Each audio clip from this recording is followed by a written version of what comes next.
Hello and welcome to a special preseason edition of the Coaches Show on 90.1 KBPK and SportsNetUSA.net.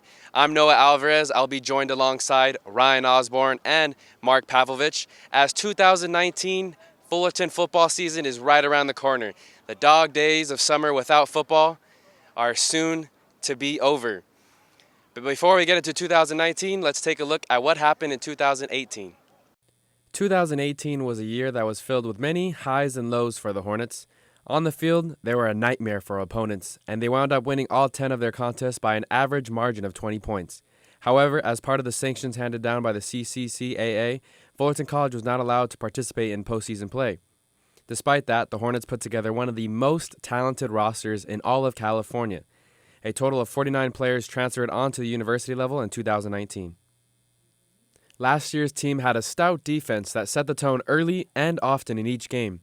Opponents averaged only 18.5 points per game against the Hornets, which was good for 8th best in the state last season. The ringleader of the defense was lineman Joey Noble, who went on to be named Conference Player of the Year after putting up 12 sacks, 18.5 tackles for loss, and 51 tackles. It's the 4th consecutive season of Fullerton having the Conference Defensive Player of the Year on their roster.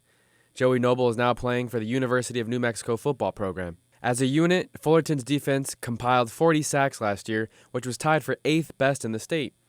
Defensive linemen Shane Darso and James Rawls both finished with 5.5 sacks apiece, and defensive tackle Asher Froh was 3rd on the team with 5. The 3 linemen combined for 35.5 tackles for loss and 5 forced fumbles.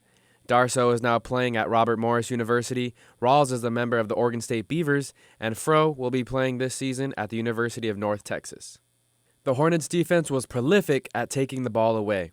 As a unit, they finished with 30 takeaways and scored 5 defensive touchdowns, which was tied for 2nd best in the entire state.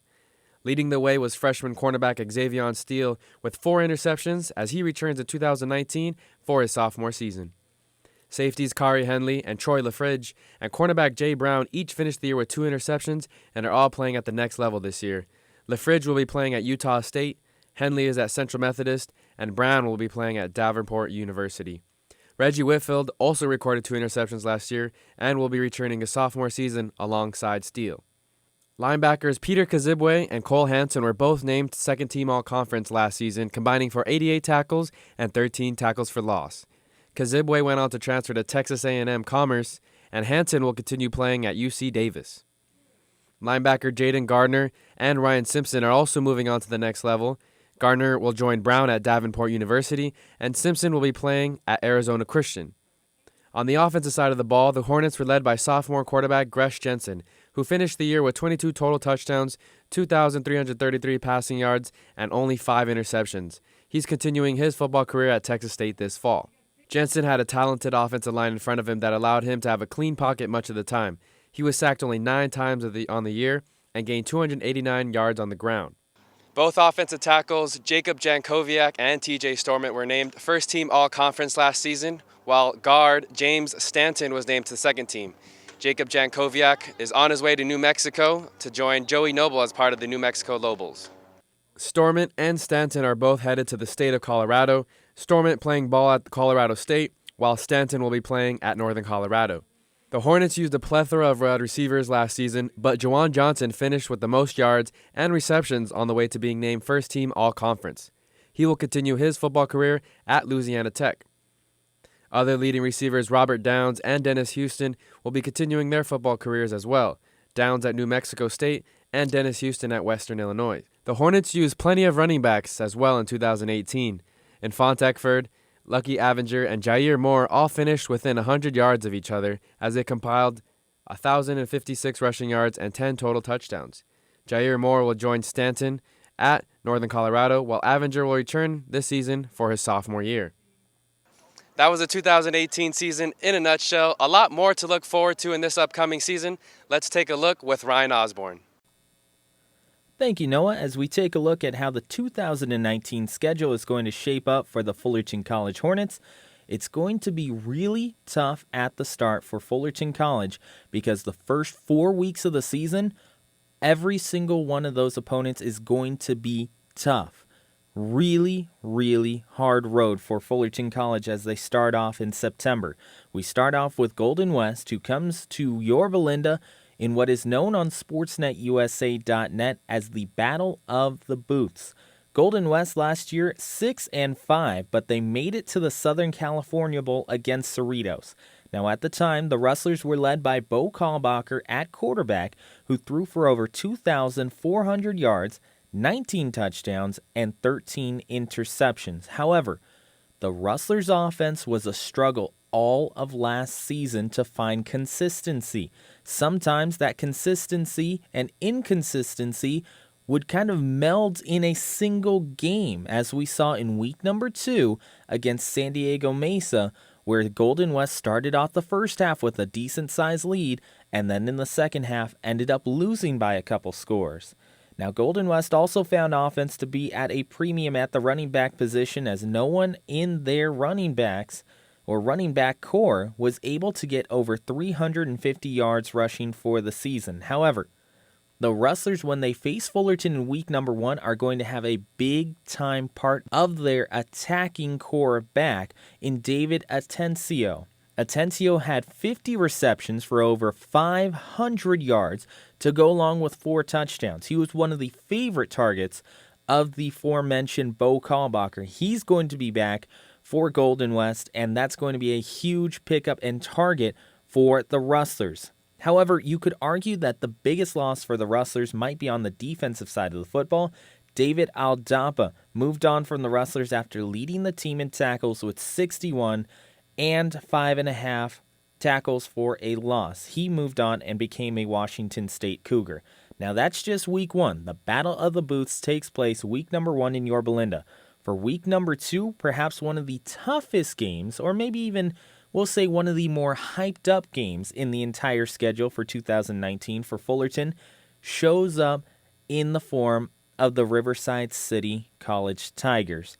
Last year's game finished with Fullerton being a 1-point winner and keeping their giant winning streak alive. 2.5 years now is what it's looking like for Fullerton College. They have yet to lose a game since Saddleback in 2016.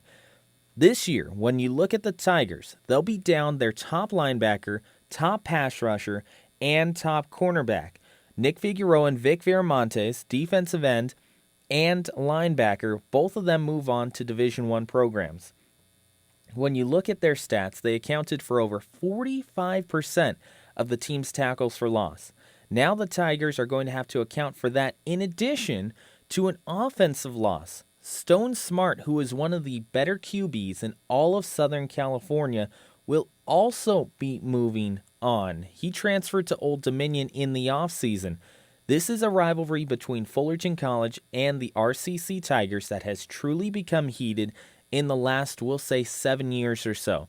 You have to remember that a few years back there was a little bit of a scuffle that took place on the field, in addition to about 3 or 4 years back where Fullerton and RCC just decided that since it was so heated on the field, they wouldn't end up having post-game handshakes. Now, both of them met in the Southern California Championship a couple years back in 2017, with Fullerton absolutely blowing out Riverside City College to move on to Northern California, where they would end up winning the state title. Now you have RCC trying to get back at Fullerton College last year. They lose it by 1, and this is going to be a tough one for Fullerton College. However, they will host the Tigers after RCC. It doesn't get any easier for Fullerton as they go immediately into a rivalry matchup.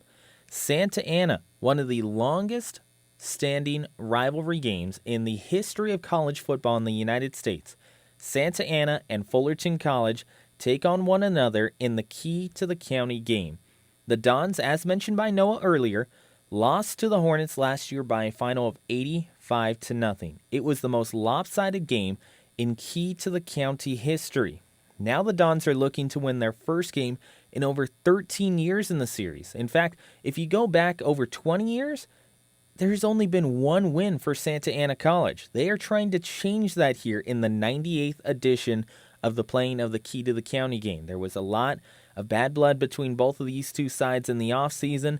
Fullerton really desperately wants to be able to get at Santa Ana once again this year. Now, as we skip ahead a little bit in the schedule over to Ventura, which starts off October for Fullerton College, Ventura last year goes 11-2. They lost in the CCCAA championship. However, if you really look at their schedule, you'll realize that in reality they lost 3 games all season last year, as they lost to Fullerton College 33-28 last September. The Pirates lost a majority of their defense to Division I programs such as Utah, Nevada, UNLV, and USC. In addition, they lost Jake Doman to Campbell University. He was their starting quarterback, a guy who is said to have maybe looked at Fullerton College, then goes to Ventura, throws for over 1,500 yards and over 10 touchdowns. He moves on to Campbell University. The Pirates now have a hole at quarterback. So Ventura is looking for their first win in the series since the 2015 opener, and they want revenge for last year when Fullerton came back from down 2 scores with less than 15 minutes to remaining, and the Hornets ended up winning the game. So that's going to be starting off in October for the Fullerton College Hornets. Now we'll fast forward just a little bit more as we look at the final game of the season. Another notable matchup for Fullerton College, as once again, the Fullerton College Hornets, the Hornets uncertain of postseason play, but they can win conference and they can go undefeated. The record will still stand. So if you're looking at that final game of the season, now it's going to be Mount Sac hosting the Hornets, as the Hornets last year beat Mount Sac by just 10 points. 53-43 was the final score there. The Mounties will be without their former starting quarterback as he transferred to Southwest Minnesota State, being Steven Nava, after accruing 2,013 yards of total offense and 21 touchdowns. The Mounties are looking for their first conference victory since 2018, before the SCFA was completely realigned. And last year again, Fullerton was up by 3 scores. The Mounties came back and made it just a 10-point game. So Mount Sac looking for a chance to upset the Hornets in the final game of the season and possibly break their 2.5-year winning streak. When you look at the Fullerton Hornets themselves, they have some holes that they need to patch up as well. You look at Fullerton College at the quarterbacking position. Gresh Jensen, as mentioned earlier, great season for the Hornets, 2,333 yards, a multitude of touchdowns as well. But he ends up moving on. Now he's over at Texas State, starting against Texas A&M and having success on his own. But that leaves Fullerton College with a hole that they need to fix at the quarterbacking position. That's where Quinn Commons is going to have to step up. Last year, he threw for over 467 yards and 6 touchdowns while backing up Jensen. He's going to be the projected starter at this point here on SportsNetUSA.net, the Coaches Show, and KBPK.